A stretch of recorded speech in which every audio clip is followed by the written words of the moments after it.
Okay, hopefully at this point you've got enough experience working with Maya that we can start animating. So the first principle that we're going to tackle is going to be ease in, ease out, or slow in, slow out. They're the same thing, they just get called by a slightly different name. So this is how your Maya should look on a brand new scene. Right now we're in the Maya Classic workspace. We're going to change this to animation. So just click that drop down and scroll down to animation and select it. And we will have a perspective view on top, which we can press spacebar and we can get all the other views that we want. But we're going to leave it on perspective. And we got this new view down here, which is the graph editor. The graph editor allows us to look at our object over time and how it's moving over time in a very analytical way so that we can really design the motion. So let's get started making our scene. So we're going to do a little foot race of some primitives, racing, like doing a 100-meter dash. That'll give us a chance to work with speeding up and slowing things down. So I'm going to start by making the ground that they're going to race on. Oh, and I've hidden my grid. So if you go up here to show, and like this is the default, right? You have this grid that you can see.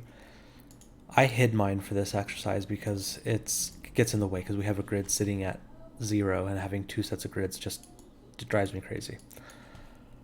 So I'm going to increase the width of this plane. Let's see here, let me look at where I'm. All right, there we go. I want to make sure that my Z is still facing down and that my X is going left and right. There. Yep. So give it some width. Give some more subdivisions on width. And a little bit more height. And I'm going to just manually enter a number on this because it stops scrolling over 50, but you can keep entering subdivisions to your heart's content. Try to make these a little more square by adding subdivisions height to even them out a little bit. Alright, now I'm going to make a sphere, and I'm going to shrink these down. Make a cube,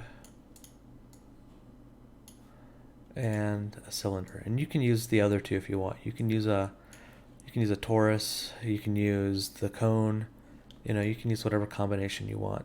I just think for clarity you should use 3 different ones. Don't use 3 of the same. Select all 3 of them and press R and just grab this little yellow box and just scale them all down.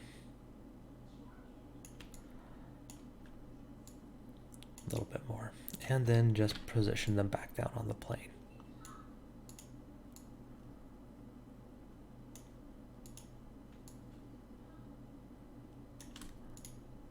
And space them a little out so they're kind of in the center there. Then I'm going to drag them to the back where they can start. And now right off the bat, like, I've got 3 gray primitives on a gray plane. This isn't very clear. It's very hard to tell one object from the other. It should be easier. So keeping in with the principles of staging and appeal, let's try to make this just look better so that we can have an easier time animating that. And we're going to do that by adding some materials. So Windows, rendering editors, Hypershade.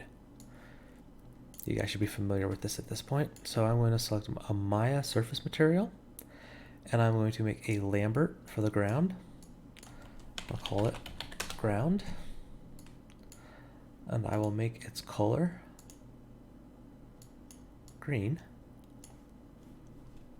Just middle mouse drag that onto the ground. Okay.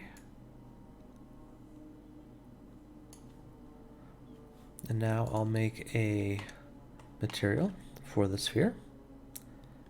Maya surface. I'll do a Fong to make it shiny. I'll just call it ball. And I'll make this one a light blue.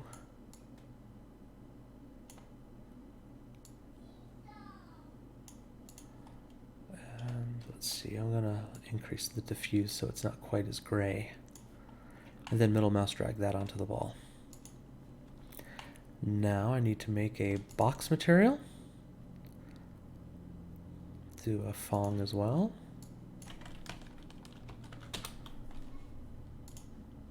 I'll make him orange.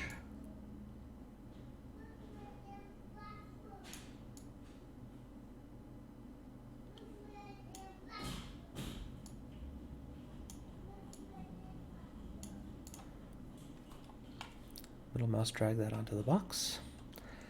And then a cylinder material. Another Fong.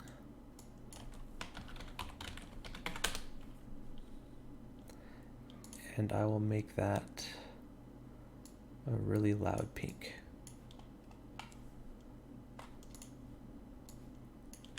All right, so that is a lot clearer as to what we're actually looking at.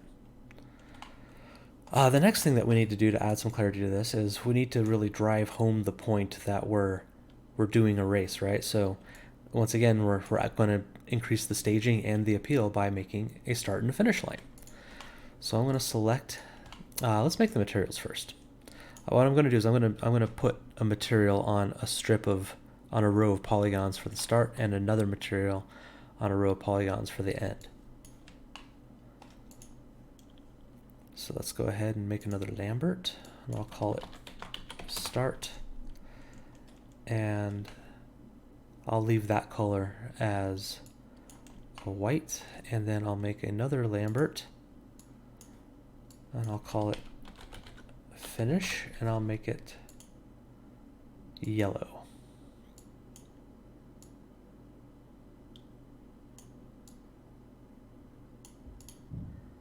And increase the diffuse on both the start and the finish so that they're not so dark. All right, so I'm going to select my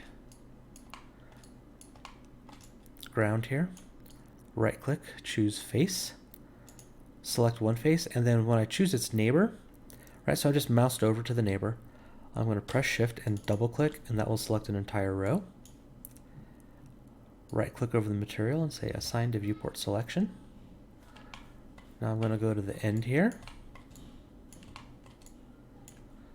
I'm going to select one face, and then shift select and shift double click the neighbor in the direction I want the loop to go.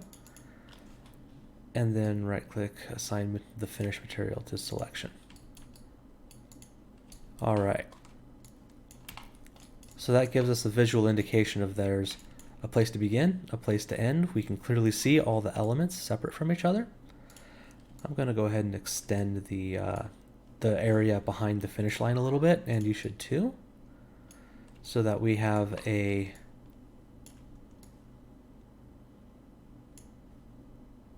have room for these primitives to kind of